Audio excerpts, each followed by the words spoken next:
Hello, everybody. Welcome to our time together for conscious discipline.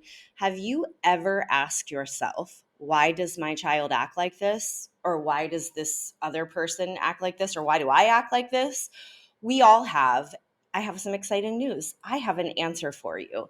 In our first session in our parent series, we are going to talk about the brain. My name is Heather.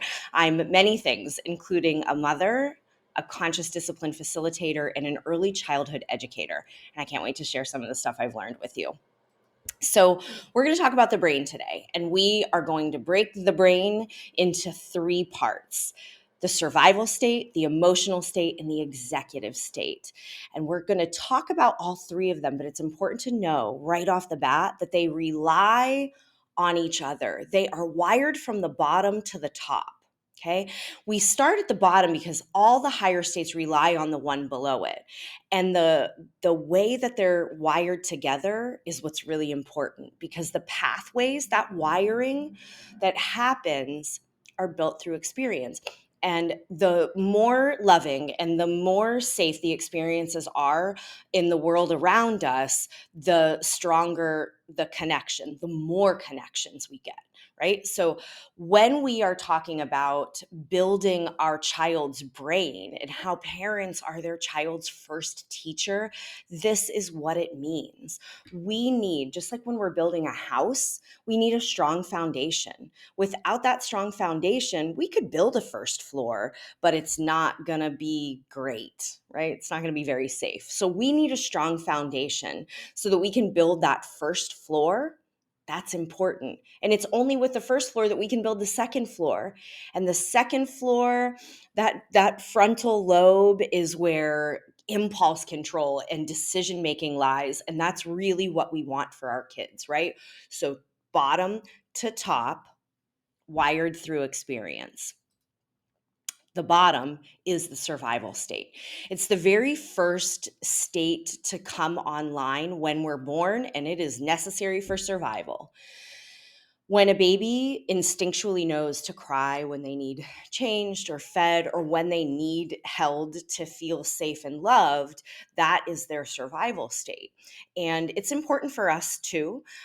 When a car pulls out in front of us, we don't need thoughtful contemplation about what our safest next best step is, right? We need to slam the brake on. We need our survival state to kick in for that. And think about that. When you do that, you slam the brake on, you're flooded with adrenaline, right? Your heart's beating really fast. It was scary. That's fight, flight, or freeze. That's survival state. That's what we've got in our survival state. In survival state, we are asking a question: am I safe? And it isn't until that question is answered that we can bring ourselves out of that fight, flight, or freeze, right? We slam the brake on, flooded with that adrenaline. We see I'm safe, kids safe, everybody's safe around me. Then I can take a breath and calm down because my question has been answered. Am I safe? The answer is yes. So we're going to talk about what survival state looks like in our children. Before we get there, let's talk about who gets to decide whether they're safe or not, because it's very easy for us as the caregiver to decide that they're safe, because safe usually to us means you've got safe adults around you, you're fed, you're clothed, you have a home, you have all of the things that you need, you're safe. And then it's easy for us to say, you have no reason to be acting like this, you're safe, you're fine, stop. We don't get to decide if they feel safe or not.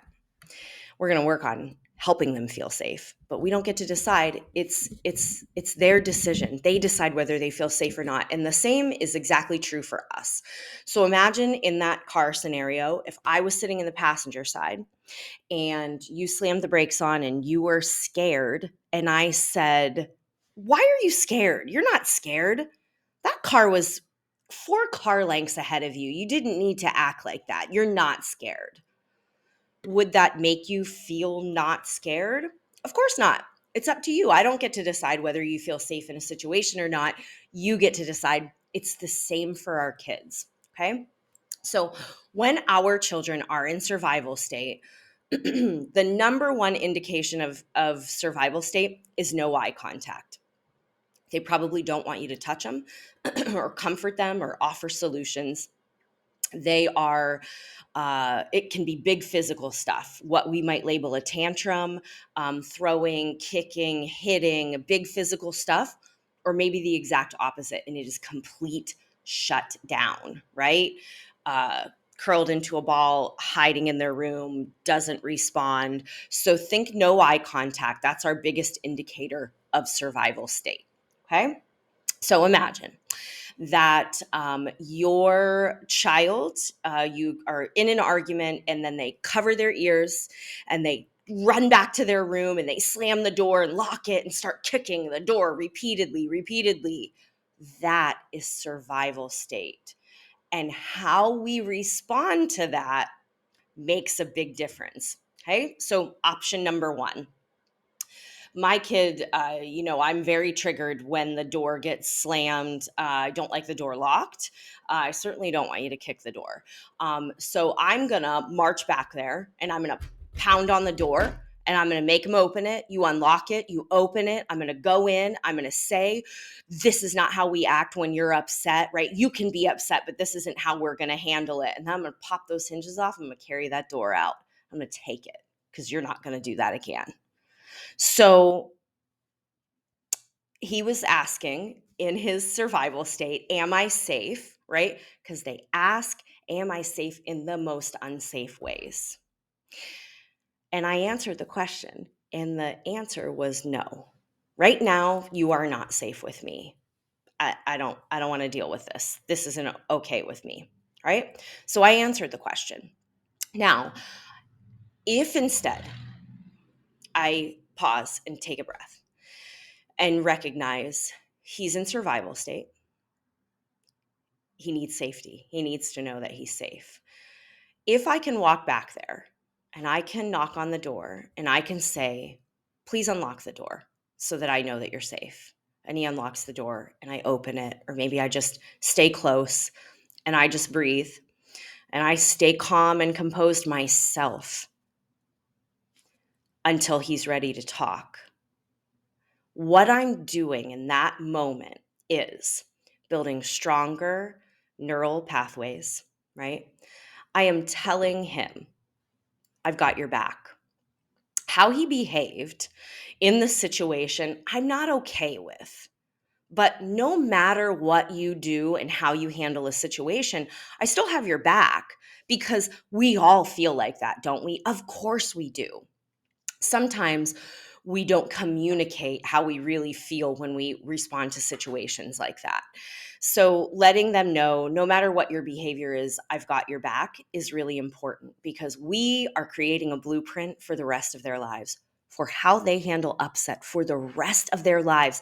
If I think about how I want my child to grow up and handle upset through elementary school and high school and as an adult and with his own kids, I want him to be able to take a breath and stay composed and wait till things calm down to find a solution. Because what we really want is to help them. And we want them to be able to handle it in a different way, right? But if we march back there pounding and screaming, we're still creating a blueprint for how to handle upset. And the upset is when things don't go your way, when someone's acting the way you don't want to, you can go bananas too, right? So stick with me, because this might be the part where you're thinking, oh, so he's just going to do all of those things he knows he's not allowed to do: lock the door, pound the door, slam the door, and he's just going to get away with it. I'm just going to breathe and like everything's okay.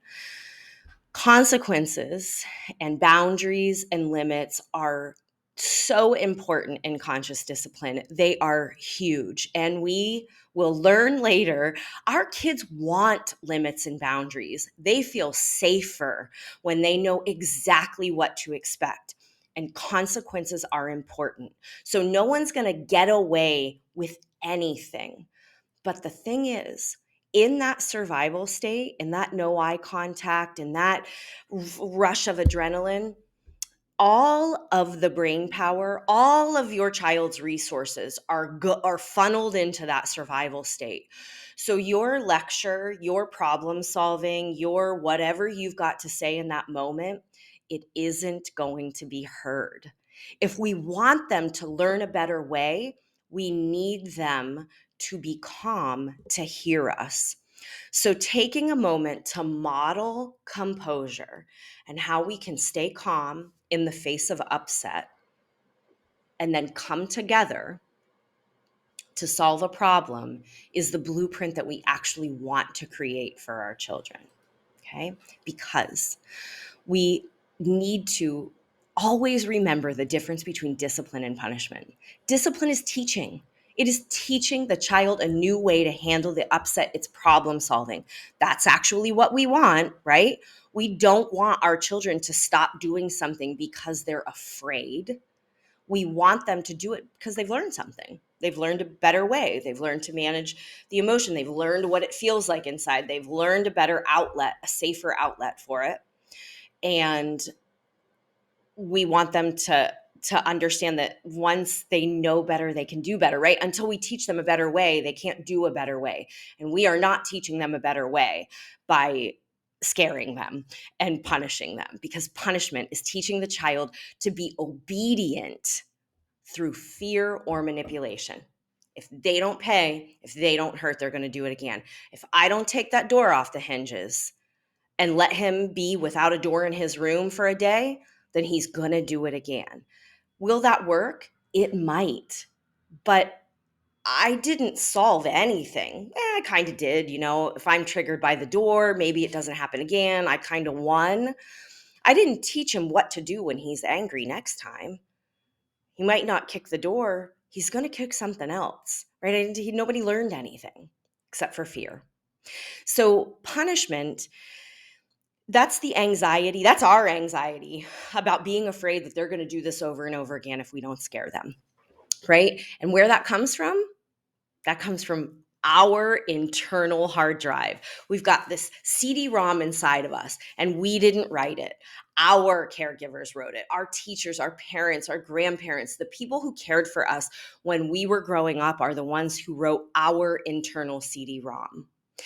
They were doing the very best they could. It was probably their own CD-ROM. Their parents wrote their CD-ROM. So when we did something, punishment was what happened, right? Because it probably got really mixed up with respect, right? Because we think of respect as you respect people that are older than you. If an adult tells you what to do, you do it. You don't argue, don't ask questions. You do what adults tell you to do. That's respect. That's not respect. And really, we don't want our child to learn to do anything another adult tells them to do, right? Not all adults are safe. That's really not the message we want to send them. It's just the only tool we have, because it's what our parents probably used with us, right? We are doing the very best we can with the information that we have, and so were our parents, and so were our grandparents. But here's the deal. You're helping to write your child's internal CD-ROM, right? That internal hard drive. You're writing it. So we can now put different information. We can work on rewriting what we've got, putting some new tools in our toolbox, and making their CD-ROM different. So they have different tools. And if all I do is take the door off and scare him every time he does something wrong, that is the only tool he'll have too, right? And that doesn't work in every situation. So, survival state. What I am able to do in survival state is fight, flight, surrender, freeze, completely shut down. And the trigger is perceived threat. Perceived threat. Our next brain state, right? We're wiring up, because only when I feel safe can I get to my emotional state. Okay.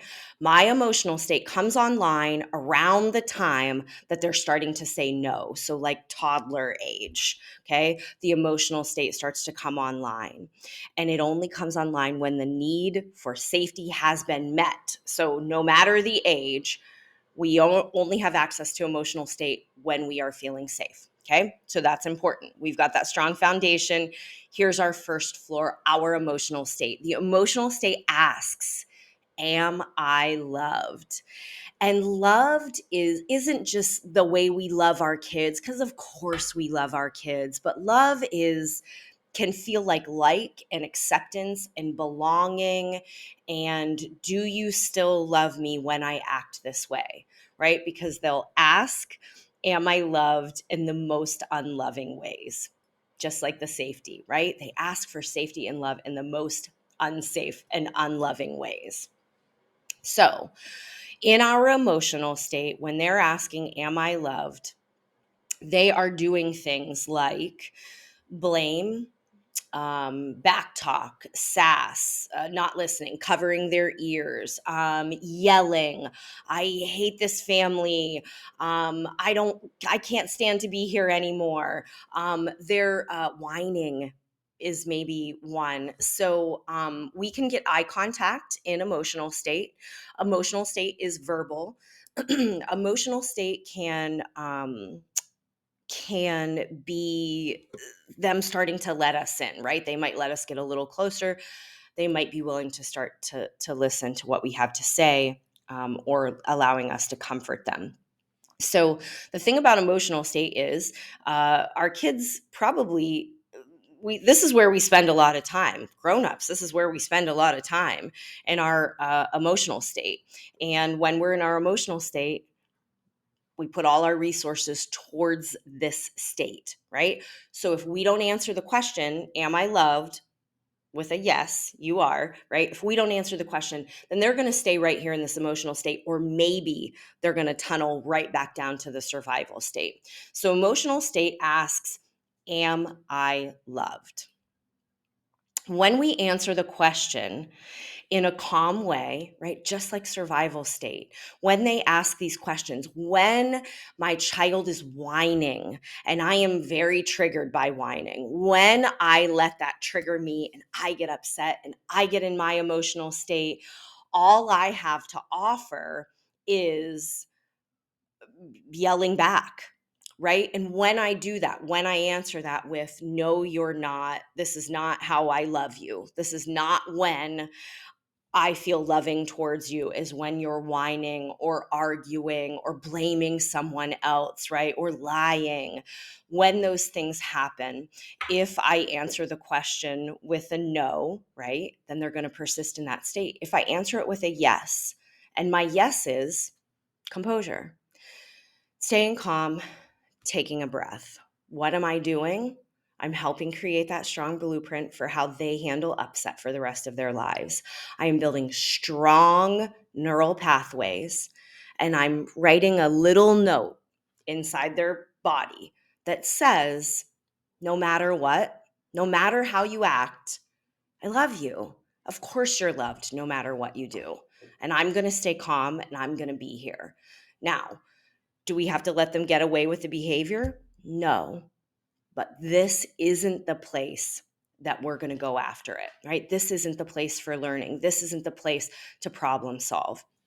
In our emotional state that's asking, am I loved? The trigger is the world not going my way. And think of how often the world doesn't go our way, right? Daily. And for kids who have so little control over their lives, we make a lot of decisions for them, then the world not going my way can happen a lot. And the skills that we have access to in the emotional state is name calling, back talk, blame, attention seeking, right? That's all we've got. And then there's executive state. This is that strong second floor, right? And we can only get here if we've met the need for the brain states below it. So only when I feel safe and loved do I have access to this second floor, to this executive state. And what can this executive state do? Follow directions, clean my bedroom, uh, executive functions like organization, uh, that's where executive state is so important. All of the things we actually want our kids to do, learn a new way to handle upset, learn a new way to take care of things, happens in the executive state. So this is why we need to stay calm when they are in survival state or emotional state, because we need to get them here so they can hear us. This is where we problem solve. This is where the good stuff happens. And what does it look like? It looks like, here's how we're going to handle this next time.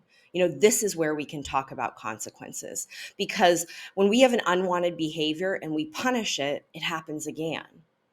We have an unwanted behavior and we decide we're going to problem solve, but we're problem solving while they're upset, it happens again.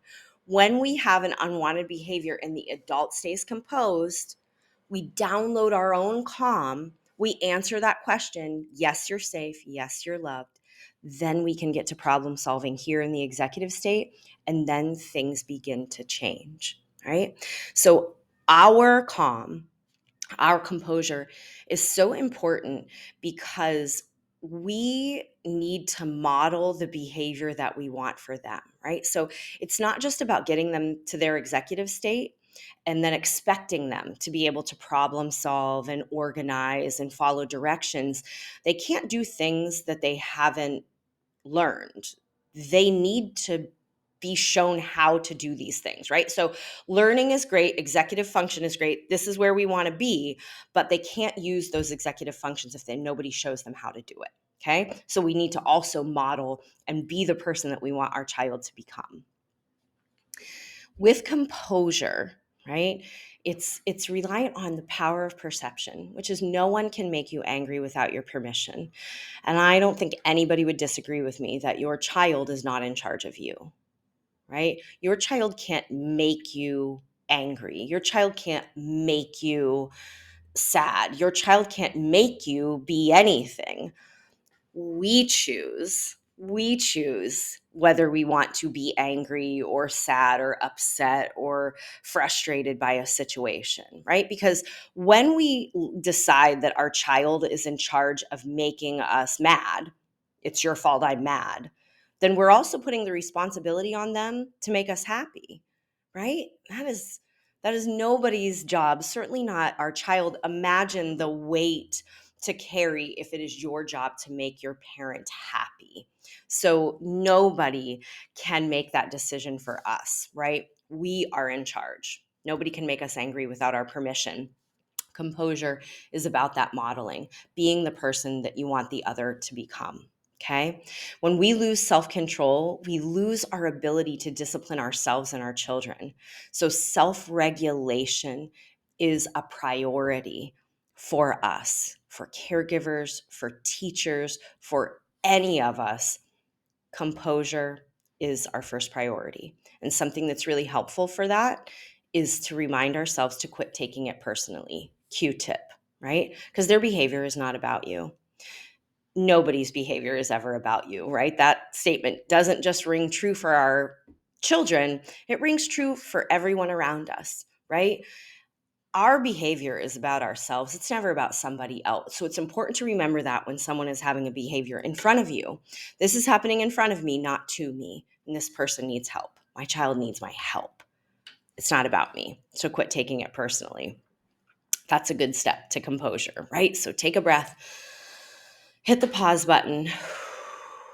This is not about me. They need my help. And then I can move on.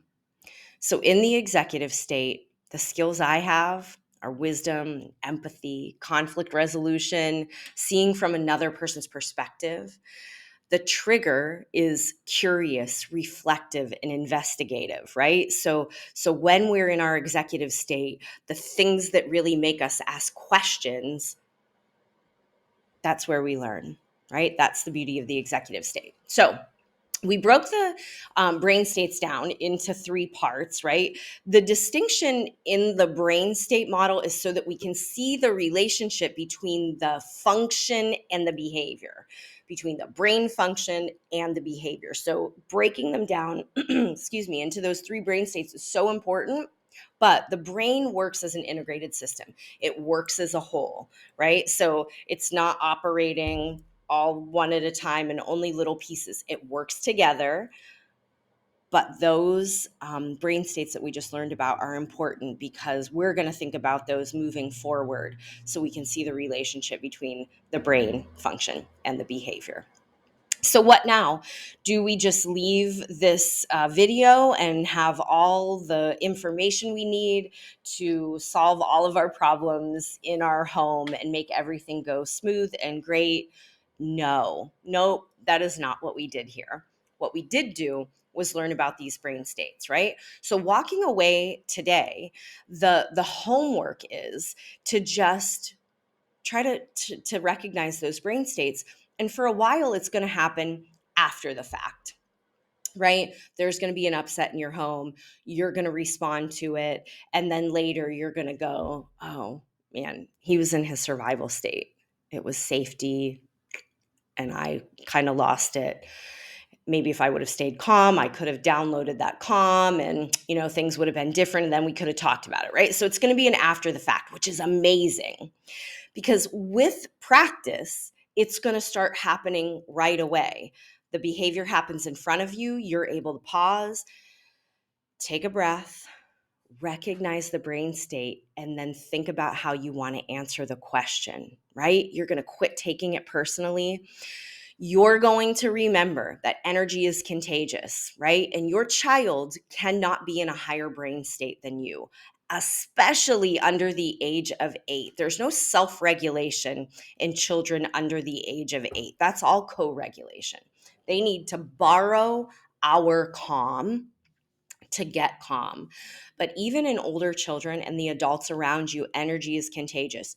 We all know an adult that walks into work or walks into the home and the energy changes. You can feel their mood, and now it's making you feel different, right?